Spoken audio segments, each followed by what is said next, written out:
কেমন আছো বলো? হ্যাঁ ভালো। অনেকদিন পর তোমার দোকানে আসলাম আবার। হ্যাঁ হ্যাঁ হ্যাঁ একটু আমার দর্শক বৃন্দরা তোমার একটু মাংস দেখতে চাই। যাকে দিনকাল ভালো যাচ্ছে। হ্যাঁ ভালো। দেখো কাটা আছে এই হচ্ছে দীপঙ্করদার দোকান। মাংসের কোয়ালিটি দেখুন। এই হচ্ছে সামনে রান নাকি? হ্যাঁ সামনে কাটো।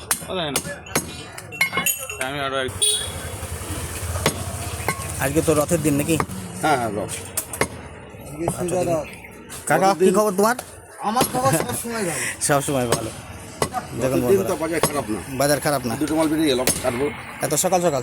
হ্যাঁ হ্যাঁ বাহ বাহ, কাটো। জিলিপি কাপড় খাওয়া হবে। জিলিপি পাঁপড় এসবই তো খেতে হয় রথের দিনে নাকি? হ্যাঁ ছেলে হ্যাঁ সরি এই হচ্ছে সলিড, হেভি নরম মাল একদম নরম। তোমার জন্য রেখেছি। আচ্ছা কাটো। এটা কি জিনিস দীপঙ্করদা? এই মানে মুরগির যে গিলেটা হয় না, আচ্ছা আচ্ছা আচ্ছা সেই গিলের মতো খেতে লাগে। আচ্ছা আচ্ছা মোচা। হুম আচ্ছা দিয়ে দাও তাহলে। পছন্দ তুমি এখন পছন্দ হবে। হ্যাঁ দেখুন এই হচ্ছে মাংসের কোয়ালিটি। চলবে, একটু দিয়ে দিই। চর্বি তো ফ্রি, হ্যাঁ চর্বি তো ফ্রি, দিয়ে দাও। দাও বলো।